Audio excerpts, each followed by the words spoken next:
Yo, she made the sound. You know what that means. Sweet.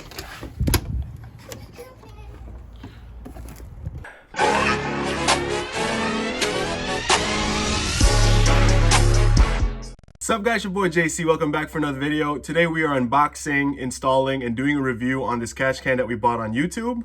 If you guys remember from my last video, I want to run this intake, but this crankcase breather hose that goes to the stock airbox has nowhere to go. And I'd like to route this to a catch can instead of just throwing a breather filter over it, because that potentially might leak oil onto my V-belt. And so that's why we bought this here catch can. Let's go ahead and unbox it. All right, I'll see what we got. So this thing came out to like 38 bucks, which ain't bad. Had some positive reviews, hundreds of them actually. Has about a 4.5 star rating by the time I bought it. But here it is. It comes in a tiny box like this. Made in China, of course.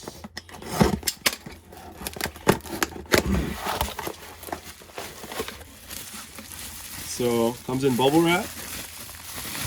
Pretty small, but I like this because the bungs are close to the top.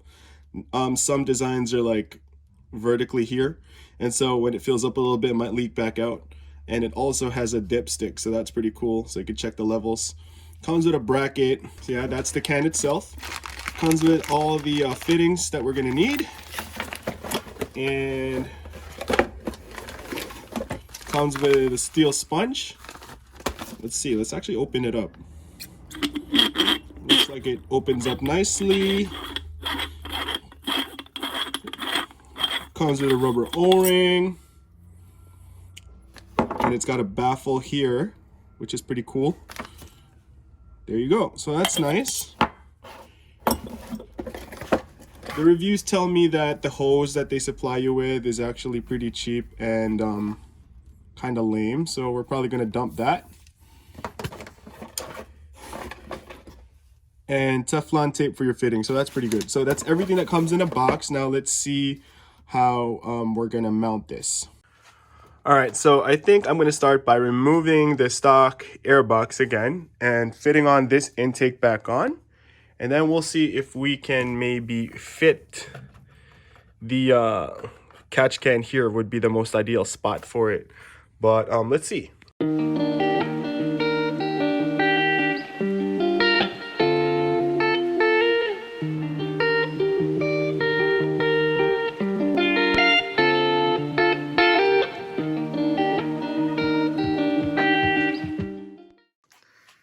Okay, so now the intake is mocked up. Let's see if the catch can fits right there. Okay. It's a tight fit, so but maybe we can make it work. Hang on, trying to do this with one hand's kind of hard. So here I am just choosing which fittings I'm going to go with. I think I'm going to go with the biggest one for the inlet, which is this guy. Probably going to use some Teflon, so we're going to go with that.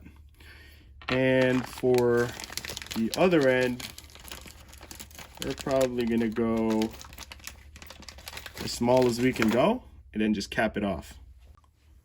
And oh look, I found the perfect size grommet to just go on there and seal it. Nice. So that'll do. Let's go ahead and throw some Teflon on these babies.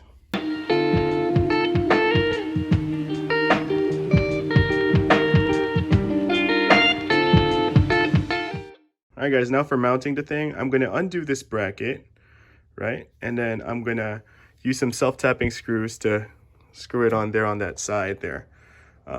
Probably best to mark holes with a punch and just drill some self-tapping screws, and we should be good to go.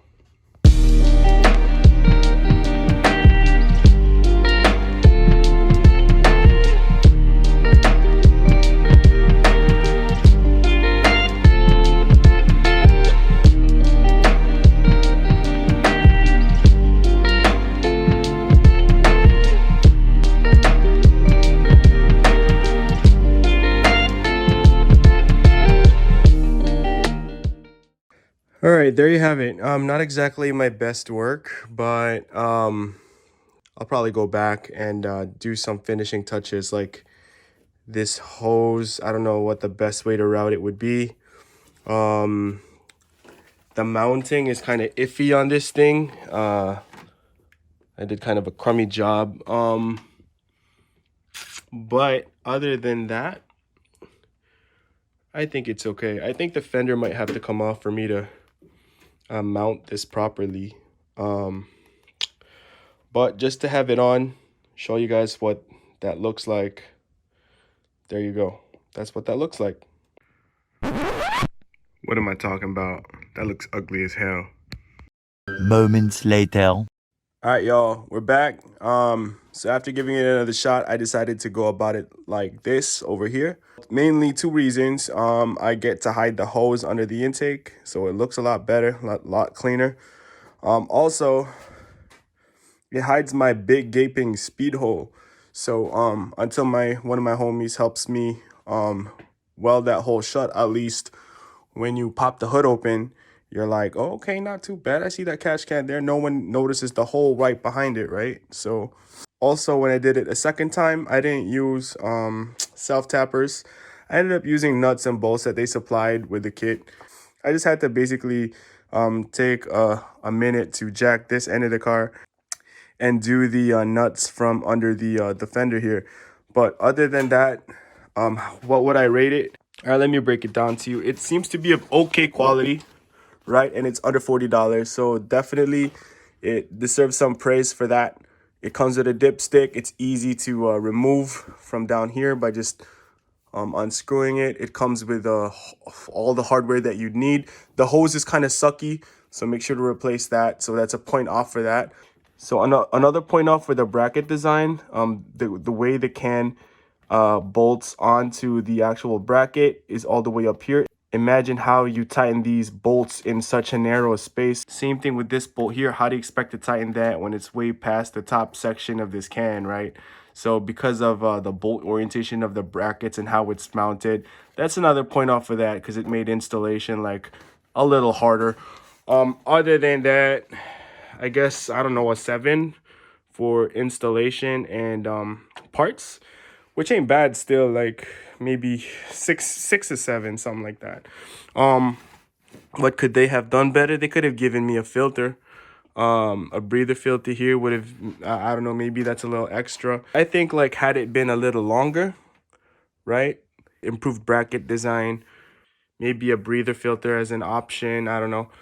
But then that would jack up the price, so I totally get it. But all in all, 6 to 7 for the quality of parts and the install. So all right, guys, that's that. Hope you enjoyed the video. Make sure to like, comment, subscribe. I'm just glad that we're able to throw that catch can on. Now we can run the intake as intended. Obviously, there's going to be a part 2 to this thing later in the year to see if it actually functions properly and catches some blow by. But until then, remember to set yourselves apart, and until next time, peace.